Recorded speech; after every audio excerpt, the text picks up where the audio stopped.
जिन patients को thyroid है या जो पेशेंट्स ऑलरेडी मिर्गी रोधक दवाई ले रहे हैं या फिर जो पेशेंट्स गर्भ निरोधक गोलियां ले रहे हैं उनमें भी मिलाज्मा होने की चांसेस है। नमस्ते, मैं डॉक्टर अदिति गुप्ता, स्त्री रोग विशेषज्ञ, शिव टाइरेंट हॉस्पिटल, विशाली नगर। आज आपको मिलाज्मा इन प्रेगनेंसी के बारे में जानकारी दूंगी। गर्भावस्था में मिलाज्मा, जिसे हम गर्भावस्था का मुखौटा या मास्क ऑफ प्रेगनेंसी या क्लोइज्मा ग्रेविडेरम भी कहते हैं, जिसके अंदर त्वचा के ऊपर दर्द रहित भूरे रंग के धब्बे होते हैं जो हार्मोनल बदलावों के कारण होते हैं और बच्चे के जन्म के बाद आमतौर पर ठीक हो जाते हैं। और इसके बचाव के लिए मरीज को धूप से बचना चाहिए और सनस्क्रीन यूज करना चाहिए। मिलाज्मा एक बहुत ही आम त्वचा विकार है, स्पेशली गर्भवती महिलाओं में।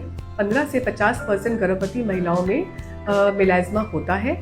ये जनरली 20 से 40 वर्ष की उम्र में होता है और ये महिलाओं को प्रजनन काल में अधिक होता है। गहरे भूरे रंग वाले लोगों को गोरे लोगों से ज़्यादा मिलाज्मा होने की संभावना है।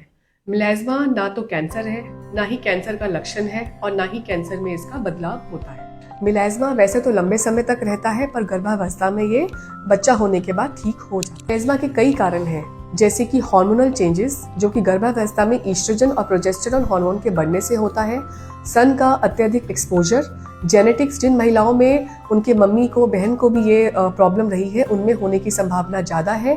जिन पेशेंट्स को थायराइड है उनमें मिलाज्मा होने के चांसेस ज़्यादा है, या जो पेशेंट्स ऑलरेडी मिर्गी रोधक दवाई ले रहे हैं या फिर जो पेशेंट्स गर्भ निरोधक गोलियां ले रहे हैं उनमें भी मिलाज्मा होने की चांसेस ज़्यादा है। इसके लक्षण यानी कि हाइपर पिगमेंटेशन हमें गालों पर, ऊपरी होठ पर, माथे पर और नाक पर दिखाई देते हैं।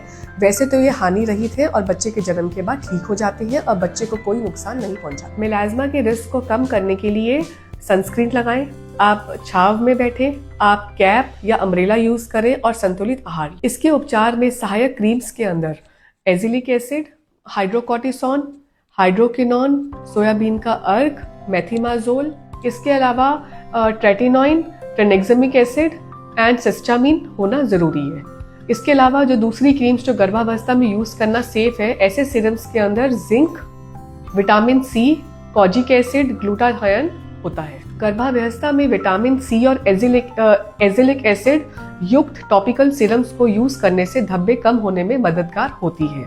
हम ग्लाइकोलिक एसिड पील्स भी यूज कर सकते हैं, लेकिन गर्भावस्था में हमें हाइड्रोकॉर्टिसोन या हमें हाइड्रोकिनोन युक्त क्रीम्स या फिर हमें सैलिसिलिक एसिड पील्स या लेजर हमें डिलीवरी के बाद यूज करनी चाहिए। मिलाज्मा के घरेलू उपचार के लिए हम कई चीज़ों को यूज कर सकते हैं, जैसे कि एलोवेरा, हल्दी, आलू का रस, टमाटर का रस, चंदन, केसर।